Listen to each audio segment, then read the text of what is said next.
Hello friends, welcome back to our another blog. ট্রেনে করে আমরা গত মঙ্গলবার কোথায় গিয়েছিলাম বলো তো? আরে হ্যাঁ, কলেজ স্ট্রিট গিয়েছিলাম। কিছু ওই কম্পিটিটিভ এক্সামের টুকটাক বই কেনার ছিল।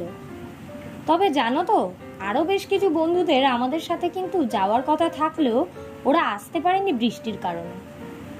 তারপর কলেজ স্ট্রিট পৌঁছে আমরা এদিক ওদিক দু চারটে বইয়ের দোকান ঘুরে সোজা পৌঁছে গিয়েছিলাম ডায়মন্ড বুক ট্রাস্টে। ওখানকার অনেক দিনের কাস্টমার আমি কিন্তু, আর বইয়ের ওপর বেশ ভারী সুন্দর ডিসকাউন্টও দেয় ওই দোকানটি। যাই হোক, মোটামুটি বইপত্র কিনে ওখান থেকে বেরিয়েই শুনি উত্তমদা নাকি আসবে আমাদের সঙ্গে জয়েন করতে। সবকটা বই ডায়মন্ডে না পেয়ে শেষে আমাদের একটু ন্যাশনাল বুক স্টোরেও যেতে হয়েছিল আর কি। তবে জানো তো বন্ধুরা, ন্যাশনাল কিন্তু আবার ডাকাত, হাতের সামনে পেলেই পুরো গলা কেটে নেয়। এই বিষয়ে তোমাদের কি মতামত জানিও কিন্তু। আর যদি আরও কিছু পকেট ফ্রেন্ডলি বইয়ের দোকানের খবর তোমাদের জানা থাকে তাহলে জানিও কিন্তু আমাদের কমেন্ট বক্সে। হাজার হোক, বেকার তো। অ্যাট লাস্ট আমাদের বই কেনা ডান। ওরে বাবা, আমাদের মহানায়কের আসতে নাকি আরও বেশ কিছুক্ষণ বাকি। তার নির্দেশ আমরা যেন কফি হাউসে তার জন্য অপেক্ষা করি। কি আর করার, চলো যাই। প্যাচ প্যাচে ভাদ্রের গরমে চেয়ার খুঁজে আমরা বসে পড়েছিলাম কফি হাউসে, আর সেখানে সঙ্গে ছিল টেস্টলেস কফি আর একটা জঘন্য পেঁয়াজি। তবে বেশ কিছুক্ষণ অপেক্ষার পর আমাদের মহানায়ক মানে আমাদের উত্তমদা এসেছিলেন কিন্তু। ও মাই গড, তিনি আবার প্রায়শ্চিত্ত করতেও রাজি। আর প্রায়শ্চিত্তের জন্য তিনি আমাদের ট্রিটও দিয়েছিলেন বেশ ভালো। সেকেন্ড রাউন্ড ফিশ কবিরাজি আর কফি এনজয় করতে করতে এরপর আমরা তিন মূর্তি সেরে নিয়েছিলাম দেশ বিদেশের আর বিশ্ব ব্রহ্মাণ্ডের বেশ কিছু আলোচনা। আবার ভাবছিলাম এখান থেকে বেরিয়ে নেক্সট কোথায় যাওয়া যায়। আইডিয়া! তা এরপর আমাদের ঐতিহাসিক মন বলল, চলো মহাবোধি সোসাইটি এক্সপ্লোর করে আসা যাক। যেমন ভাবা তেমনি কাজ। ওখান থেকে বেরিয়েই আমরা চলে গিয়েছিলাম মহাবোধি সোসাইটিতে। তোমরা জানো, এটা কিন্তু কলেজ স্কোয়ারে একটা ঐতিহ্যবাহী স্থান। এটা খোলা থাকে সকাল 6টা থেকে রাত 8টা পর্যন্ত। আর সন্ধেবেলা কিন্তু এখানে একটা ইভিনিং প্রেয়ারও হয়। চলো যাওয়া যাক ভেতরে। ওয়াও, কি সুন্দর পরিবেশ ভেতরের।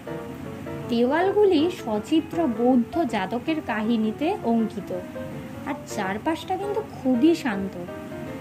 এখানে জানো তো, সংরক্ষিত আছে ভগবান বুদ্ধের কেশ সম্বলিত একটি পীঠিকা। এই বেশ শান্ত পরিবেশে আমি কিন্তু আবার একটু মেডিটেশন করে নিয়েছিলাম। মেডিটেশন শেষ করে গলাটা বড্ড শুকিয়ে গিয়েছিল, তাই ওখান থেকে এরপর বেরিয়ে আসি ভগবান বুদ্ধকে প্রণাম জানিয়ে। নিচে এসে মনে পড়ল প্যারামাউন্টের কথা। গলা ভেজানোর এটা কিন্তু উপযুক্ত স্থান, তাই চলে গিয়েছিলাম ওখানে আমরা 3 জন মিলে।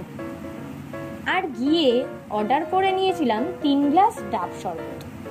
যদিও দামটা অনেকটাই পড়ে গিয়েছিল, পার গ্লাস প্রায় 120 টাকার মতো। তবু আমরা তো বাঙালি, খেতে তো হবেই বলো। আর এই বিলটাও কিন্তু আমাদের হাজার আপত্তি সত্ত্বেও উত্তমদাই পে করেছিল।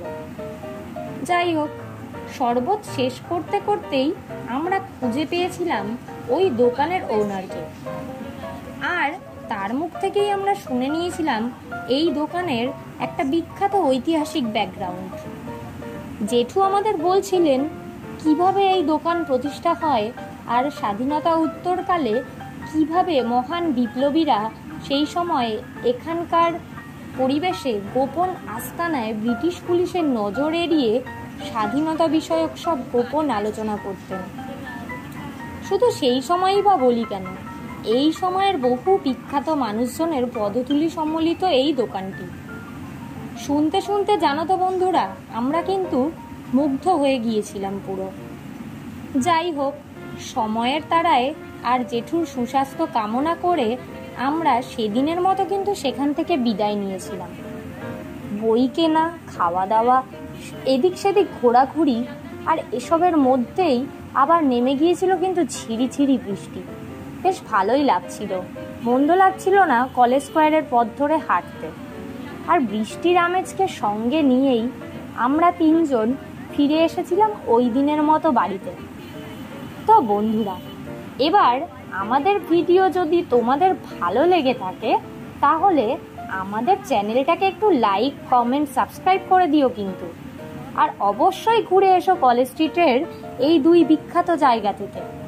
তবে আজ আসি, টাটা।